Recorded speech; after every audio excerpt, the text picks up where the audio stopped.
அத்தியாயம் 22. அந்த பிரபலமான மருத்துவமனையின் 3வது மாடியில் இருந்த அறையில்தான் அனுஷியா படுக்க வைக்கப்பட்டிருந்தாள். பெரிய காயமெல்லாம் இல்லை. ஆனால் இடித்ததும் கீழே விழுந்து தலையில் அடிபட்டு அவள் மயங்கிவிட்டது எனக்கு கொஞ்சம் வசதியாக போய்விட்டது. அவளை தூக்கி வந்து மருத்துவமனையில் சேர்ப்பித்து விட்டேன். இந்த நிலையில் அவளை பார்க்க கொஞ்சம் பரிதாபகரமாக தான் இருக்கிறது. ஆனால் என்ன செய்வது? அமைதியாக செல்லும் என் பாதையில் அவள் குறுக்கிடக்கூடாது அல்லவா?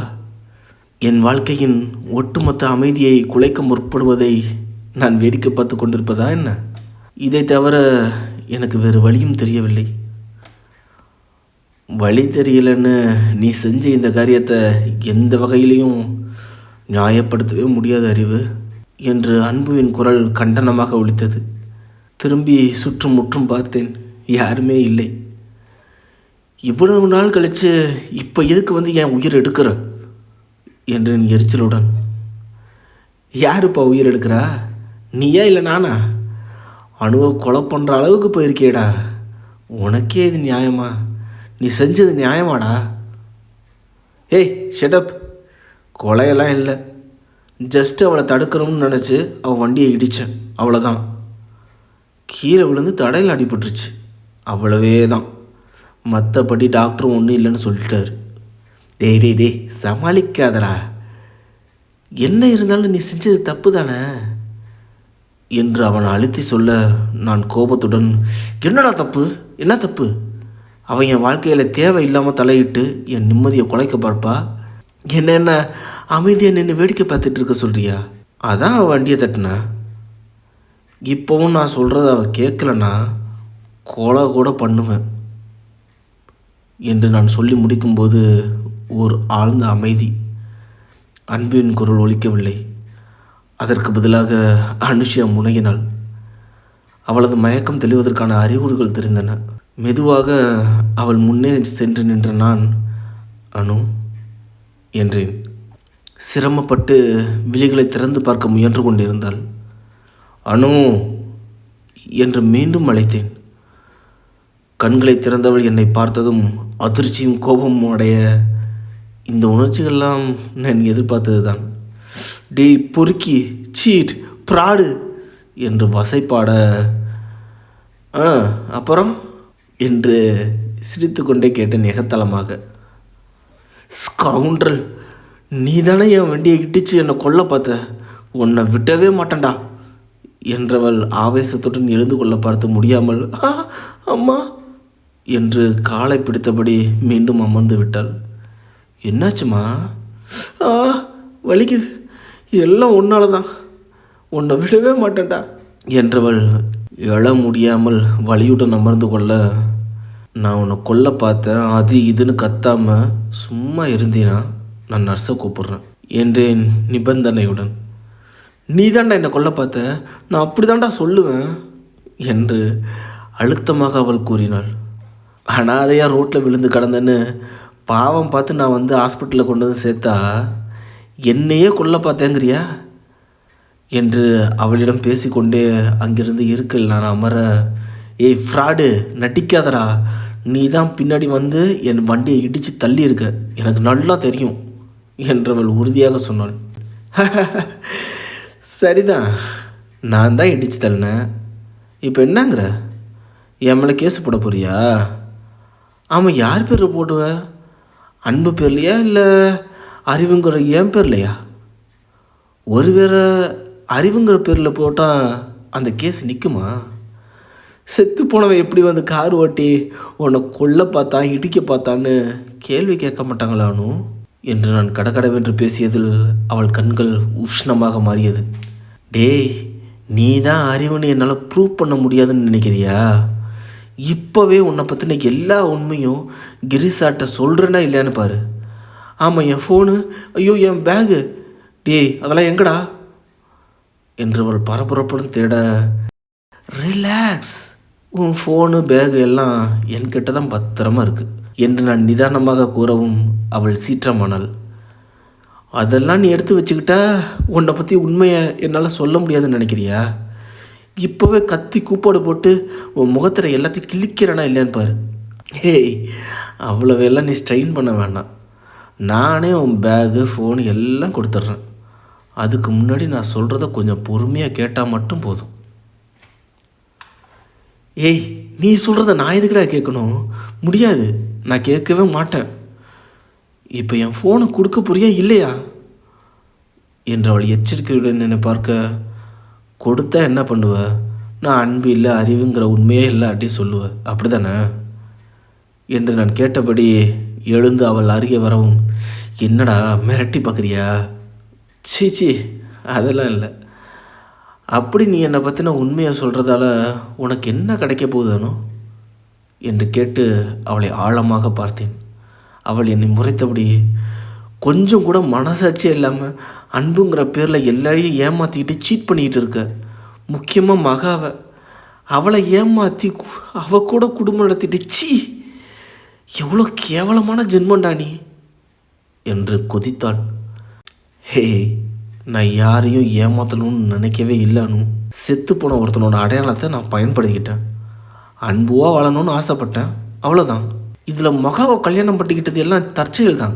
பிளான் பண்ணி அவள் வாழ்க்கையில் கெடுக்கணும்னோ ஏமாற்றணும்னோ நான் செய்யலை என்று பொறுமையாகவே அவளுக்கு நான் எடுத்துரைக்க, என்னை கடுப்புடன் ஏறிட்டவள், ஹே ஹே, நீ இப்படி ட்ராமாட்டிக்காக பேசுனா நான் ஏமாந்துருவேன்னு நினச்சேடா பொறுக்கி என்றவள் கொஞ்சமும் இறங்கி வராமல் தான் பிடித்த பிடியில் நின்றாள்.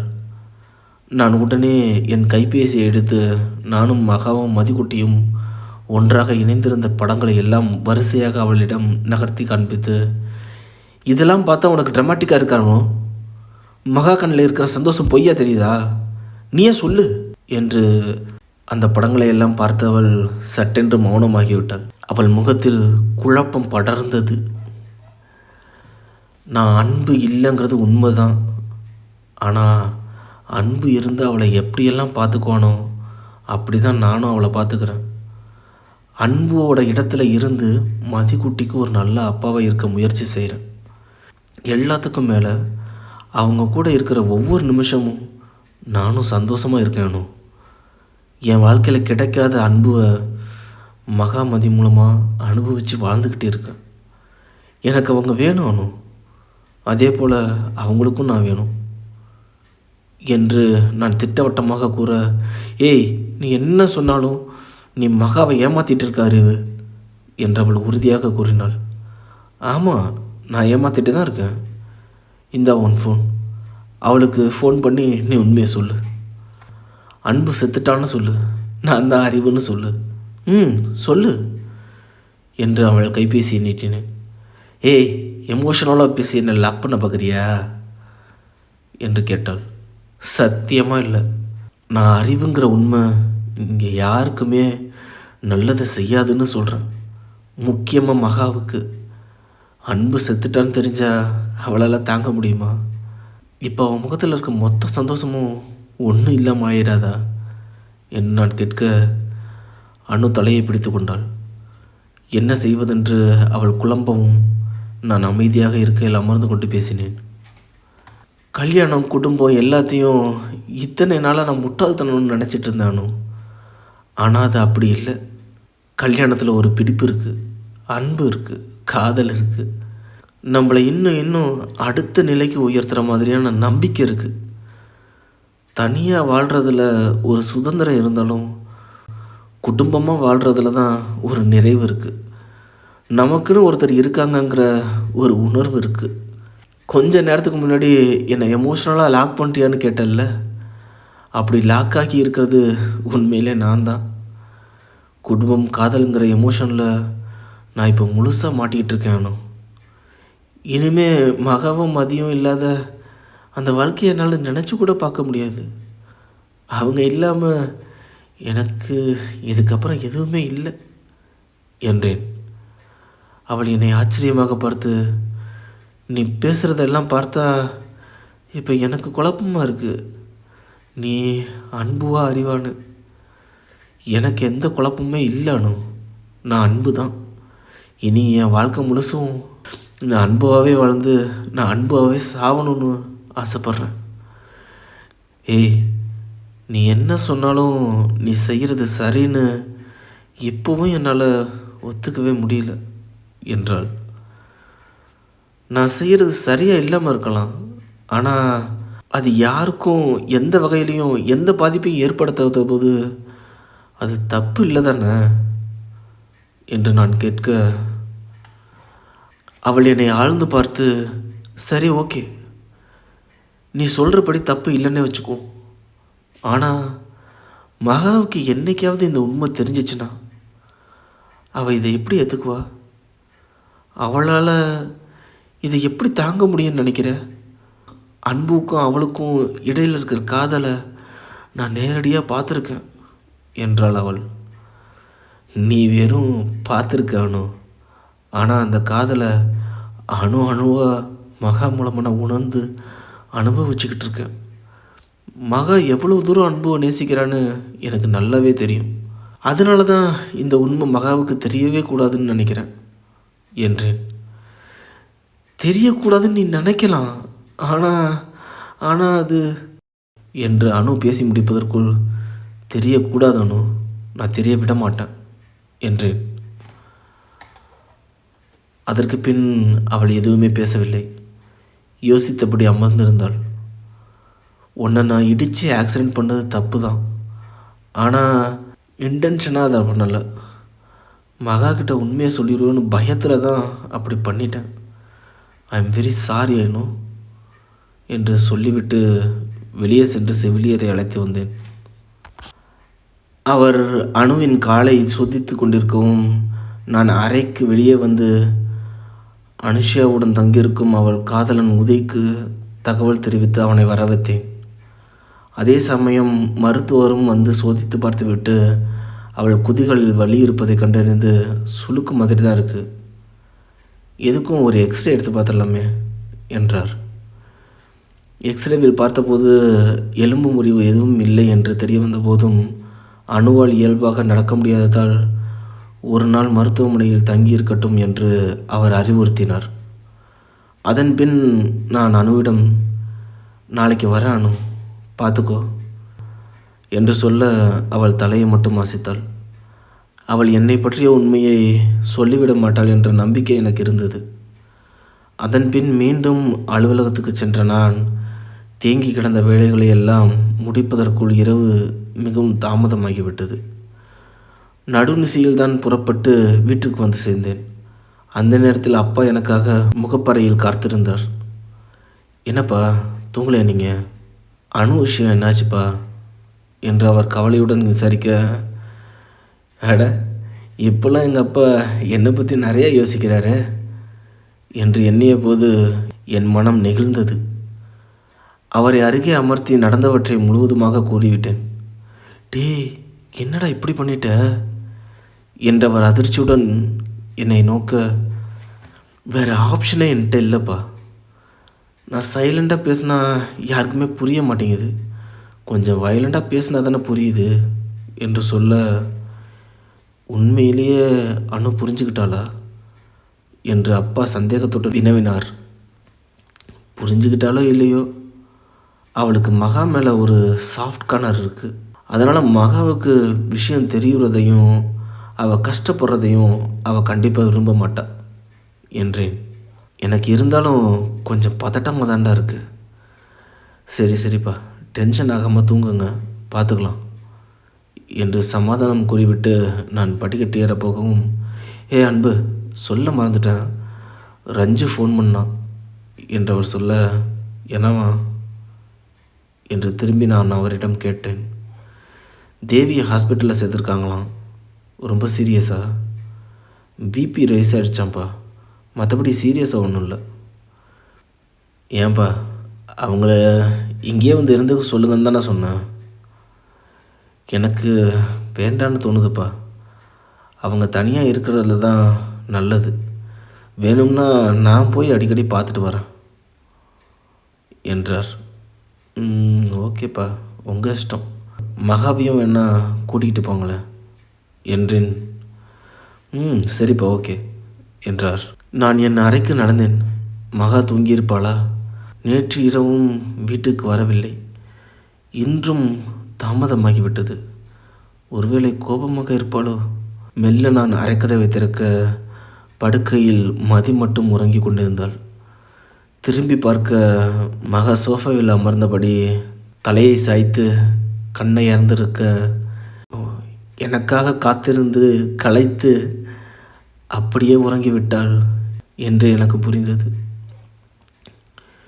இப்படி நமக்காக ஒருவர் காத்திருப்பது தான் இந்த உறவுக்குள்ளும் உணர்வுக்குள்ளும் இருக்கும் போதே. சத்தமில்லாமல் உடையை மாற்றிக்கொண்டு அவள் அருகே சென்று அமர்ந்தேன். அவளை எழுப்ப மனம் வரவில்லை. உறங்கும்போது கூட அவளை பார்க்க எத்தனை ரசனையாக இருந்தாள்.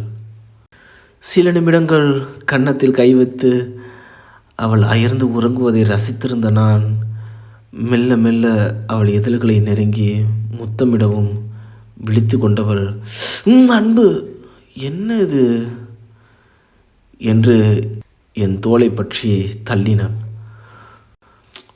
தூங்கும்போது கூட இவ்வளோ அழகாக இருக்கியே, என்னடி பண்ண சொல்கிற என்று அவளை மீண்டும் நான் நெருங்க, போதும் போதும் நான் கோபமாக இருக்கேன், போங்க அந்த பக்கம் என்று விலகி அமர்ந்தாள். அதான் தெரியுமே, அதான் உன்னை கிஸ் பண்ணி உன் கோபத்தை குறைக்கலான்னு என்று கிறக்கத்துடன் அவளை மீண்டும் நெருங்கவும், ஏன் லேட்டு, முதல்ல அதை சொல்லுங்கள் என்று முறைப்படம் தள்ளி அமர்ந்து கொண்டாள். கொஞ்சம் ஆஃபீஸில் வேலை அதிகமாக இருக்கு மகா, சாரி என்று நான் இறைஞ்ச, உங்களுக்கு ஆஃபீஸ் தான் இப்போல்லாம் முக்கியமாக போச்சுல்ல, நானும் மதியம் இப்போல்லாம் 2ஆம் பட்சமாக போயிட்டோம் என்று அவள் குரல் வருத்தத்துடன் இறங்கியது.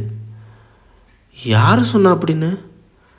நீங்கள் 2 பேர் தான் எனக்கு ஃபஸ்ட்டு, உங்களை தவிர இங்கே எனக்கு எதுவுமே முக்கியமே கிடையாது என்று நான் சொன்னபோது மகா சமாதானம் அடைவதாக தெரியவில்லை. உங்கள் பொண்ணு எவ்வளோ நேரம் அப்பா எப்போ வருவார்னு கேட்டு என் உயிரை எடுத்தா தெரியுமா? அவளை சமாளிக்கிறதுக்குள்ளார எனக்கு போதும் ஆயிடுச்சு. இதில் இந்த ஃபோன் வேறு சுத்தமாக வேலையே செய்யலை, நான் காலும் பண்ண முடியல தெரியுமா என்று அவள் முகத்தை சுருக்கி குறைப்பட்டு கொள்ள, ஃபோன் வேலை செய்யலையா, எங்கே உன் ஃபோனை கொடு என்று கேட்டேன். அது வேலை செய்யாட்டி போங்க, நீங்கள் இனிமேல் இப்படி லேட்டாக வராதிங்க அன்பு என்று அவள் வருத்தமாக சொல்லியபடி நெருங்கி வந்து என் தோளில் சாய்ந்து கொண்டாள். நான் அவள் தோள் மீது கை வைத்து அணைப்பாக பிடித்து கொண்டு, சாரி மகா, இனிமேல் லேட்டாகவே வரமாட்டேன், ப்ராமிஸ் என்றேன். அப்புறம் நைட்டு வெளியிலையும் தங்கக்கூடாது என்றவள் என்னை நிமிர்ந்து பார்த்து அதிகாரமாக சொல்ல, எஸ் மேடம், கண்டிப்பாக தங்கலை என்று சல்யூட் வைத்து சொல்லவும் அவள் முகத்தில் இருந்த இறுக்கம் தளர்ந்தது. என்னை காதலுடன் ஏறிட்டு லவ் யூ என்று என் கழுத்தை கட்டி கொண்டு கன்னத்தில் முத்தமிட, love you 2, love you 3, love you 4 மகா என்று நானும் அவள் நெத்தியில் என் இதழ்களை பதித்தேன். ஆமாம், கேட்கவே மறந்துட்டேன், சாப்பிட்டீங்களா இல்லையா? ஆஃபீஸ்லேயே சாப்பிட்டேன்டா. சரி டயர்டாக இருப்பீங்க, வாங்க படுத்துக்கலாம் என்றவள் எழுந்து கொள்ள அவள் கரத்தை அழுத்தி பற்றி இழுத்து என் மடியில் சரித்து கொண்டு, நான் டயர்டாக இல்லை, நீ டயர்டாக இருக்கியா என்ன என்று கல்மிஷமாக கேட்டேன். அவளும் அதே கல்மிஷத்துடன், நீங்கள் பக்கத்தில் இருக்கும்போதா என்று கண் சிமிட்டி புன்னகைத்து என்னை அவள் நெஞ்சோடு அணைத்து கொள்ள நான் அவள் கரங்களுக்குள் தஞ்சம் புகுந்தேன். இது போன்றதொரு அன்பிற்காகவும் அணைப்பிற்காகவும் பல 100 உண்மைகளை மறைக்கலாம், பல 100 பொய்களை கூட கூறலாம். அவள் மடியில் கிடக்கும் ஒவ்வொரு நொடியும் நான் மரித்து மீண்டும் புதிதாக உயிர்த்தெழுகிறேன். கதையை பற்றி உங்களோட கருத்துக்களை கமெண்ட் பண்ணிடுங்க, எங்களை ஊக்கப்படுத்துறதுக்கு லைக் பண்ணிடுங்க, ஷேர் பண்ணிடுங்க, மறக்காமல் சப்ஸ்கிரைப் பண்ணிடுங்க. அப்போ தான் மோனுசா ஆடியோ நாவல்ஸ் அடுத்தடுத்து போடுற அப்டேட்ஸ் உங்களுக்கு நோட்டிஃபிகேஷனில் வரும். நான் உங்கள் ஸ்டோரி டெல்லர் ராஜசேகரன் போஸ். நன்றி.